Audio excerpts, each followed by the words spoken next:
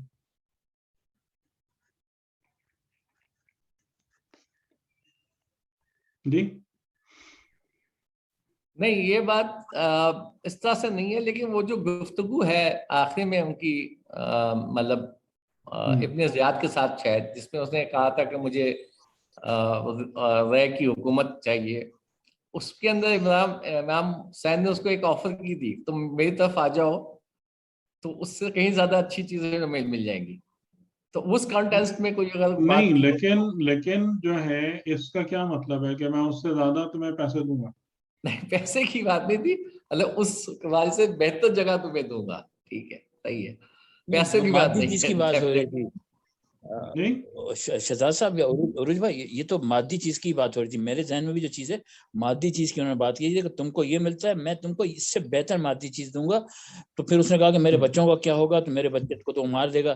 تو انہوں نے کہا کہ اب یہ تمہاری مرضی ہے، کیونکہ میں تو تم کو ایک تو دنیاوی بہتر چیز بھی دے سکتا ہوں اور آخرت تو دوں گا ہی دوں گا، لیکن دنیا میں بھی تمہارے اس تما کو پورا کر دوں گا.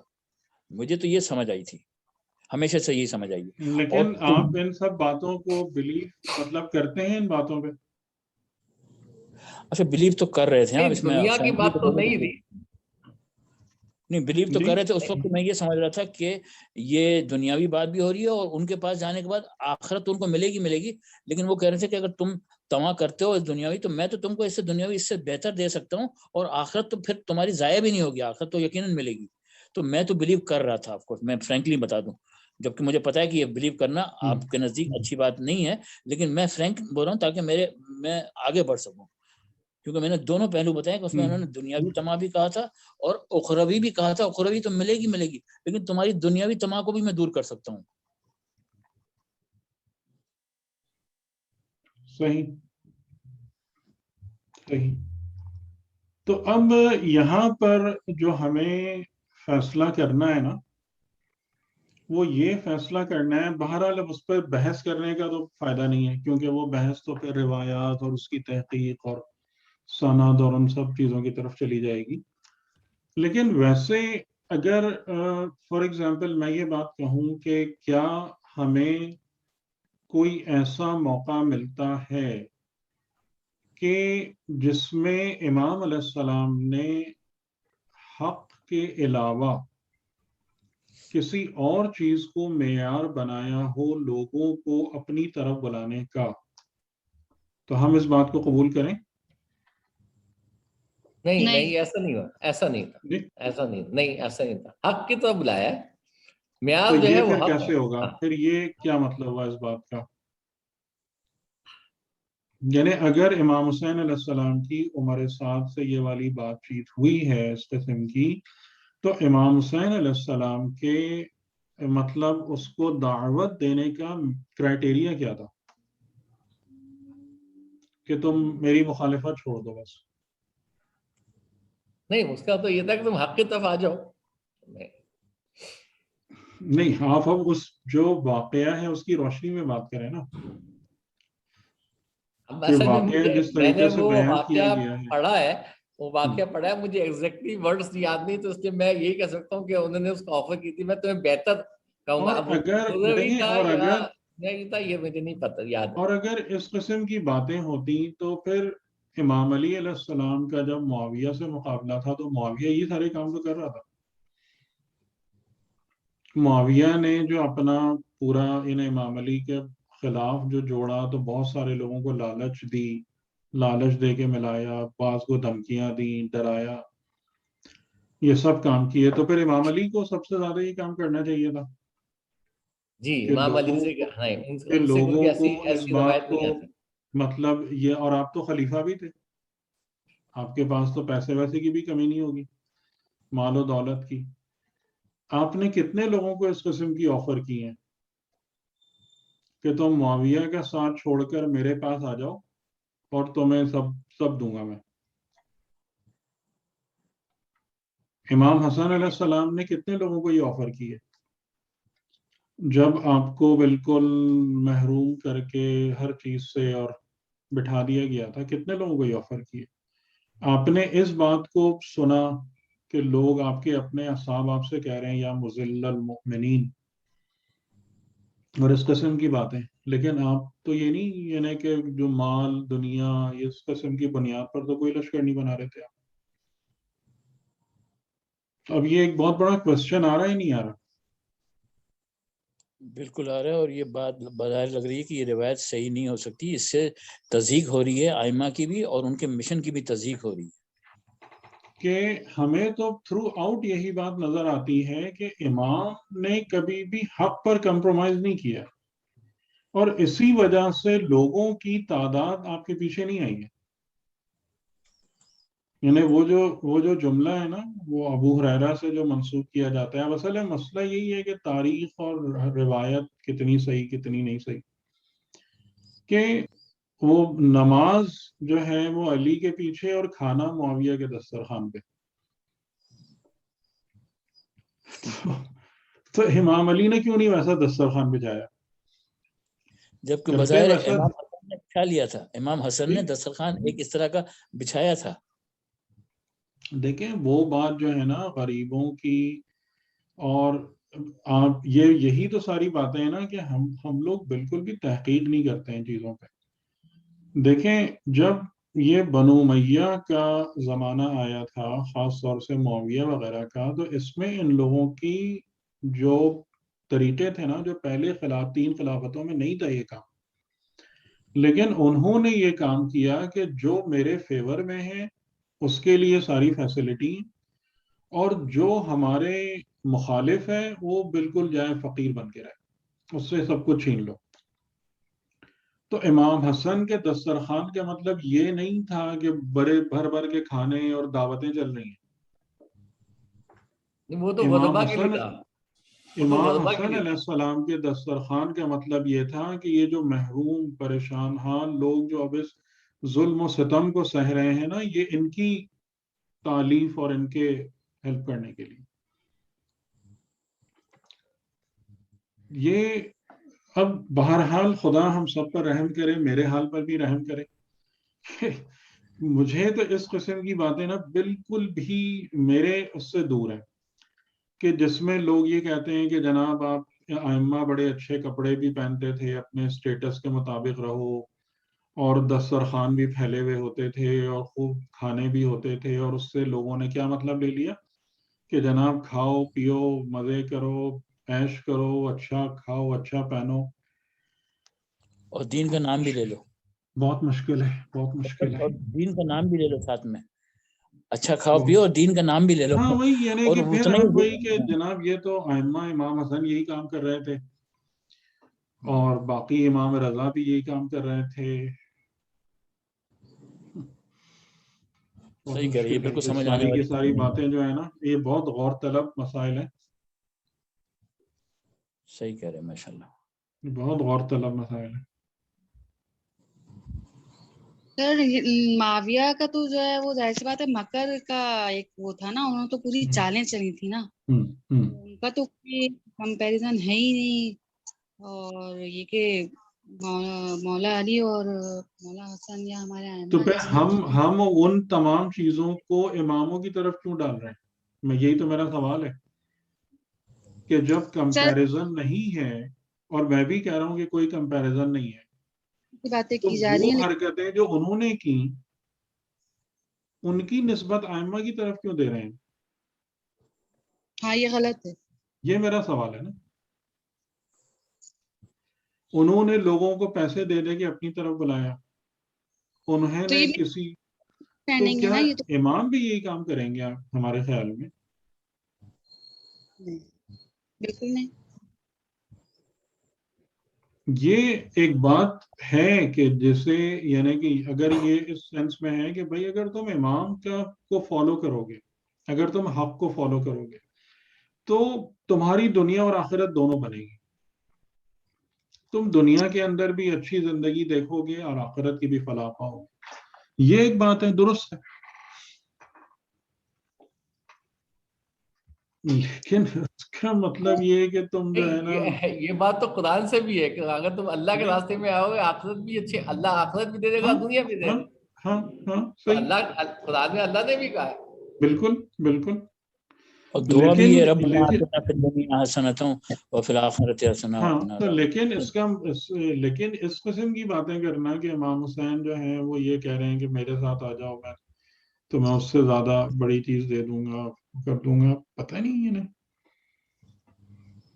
مشکل لگتا ہے۔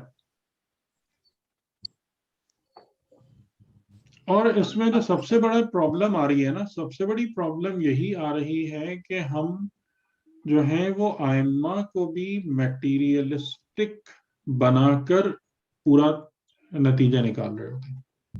سر یہ ابھی کا لمحہ فکریہ ہے، یہ اس وقت کا جی لمحہ فکر، کیونکہ بہت زیادہ ان سب چیزوں کو جو ہے نا وہ چینج کیا جا رہا ہے۔ ہوں اس وقت یہ جو ہے نا یہ وہ ایک حربہ ہے جو جس کو استعمال کیا جا رہا ہے بظاہر عزاداری میں بھی، اور بظاہر جو ہماری جتنی بھی تقدس والی محفلیں ہیں، چاہے وہ میلاد کی ہوں چاہے وہ اور ہوں، اس میں ان سب چیزوں کو بہت زیادہ مطلب یعنی اگر ایون اب ہم مجلسوں وغیرہ میں بھی دیکھیں تو کتنے بینرز اور بناوٹ اور مطلب دکھاتے سے زیادہ ہو گئی ہیں، اور جو اس میں فکر کی بات ہے یا جو ہاں منبر تو سے وہی بات ہے نا کہ وہ انعمت علیہم، کہ ہمیں اس بات کی فکر نہیں ہے نا کہ ہم وہی کام کریں جو انہوں نے کیے تھے۔ بات جہاں سے شروع ہوئی وہ یہی شروع ہوئی نا کہ ان کی جو سوچ ہے، ان کی فکر ہے، ان کا جو میتھڈولوجی ہے، ان کے طریقے ہیں، اس کا سراغ لگا کر اس کو اپنایا جائے، وہ گم ہو گیا۔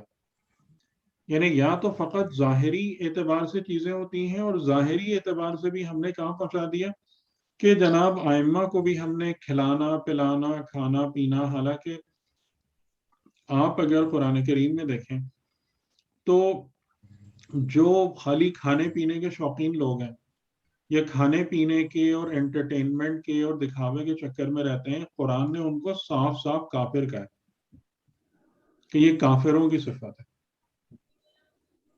کہ ان کو چھوڑ دو کہ یہ خالی کھانے پینے کے چکر میں لگے رہیں اور یتمتعون، اور اس دنیا سے بھر بھر کے استفادے کرتے رہیں، چھوڑ دو انہیں ان کی آرزوؤں اور امیدوں۔ اور نعوذ باللہ اس قسم کی باتیں ہم ائمہ سے نکال کے لا رہے ہیں۔ اور اب تو یہ ہو گیا تو اصل بات ہماری حیدر وہی بھائی، تھی جی کہ حیدر بھائی اب تو یہ ہو گیا انعمت علیہم کا کردار اپنانا ہے، ٹھیک ہے نا؟ یہ بات کلیئر ہو گئی نا؟ کردار اپنانا، جی جی ماشاء اللہ۔ یہ بات کلیئر ہے، کردار اور فکر جو جی کی سوچ ہے کا جو جی وہ ہے جی اس کو اپنانا ہے، بالکل اس کو بالکل اپنانا اس ہے۔ کو اپنا۔ چلیے پھر اجازت انشاءاللہ۔ جی اب اس کا مطلب یہ ہوا کہ بہت ساری چیزیں مطلب احکامات کو سمجھ سے بہتر ہے کہ آپ وہ دیکھ لیں کہ امام نے کیا کیا تھا، کہ مطلب امام کا کردار کیا تھا، اس کے حساب سے اپنے آپ کو ہاں یعنی کہ اس میں اپنی مرضی سے چیزوں کو جتنا ہم ڈالتے جائیں گے نا وہ اتنا ہی کام خراب ہوتا جائے گا، کام خراب ہو جائے گا۔ ٹھیک، صحیح، ٹھیک ہے۔ چلیے خدا حافظ۔ خدا بہت حافظ، شکریہ، اللہ بہت شکریہ۔ حافظ، جزاک اللہ خیر۔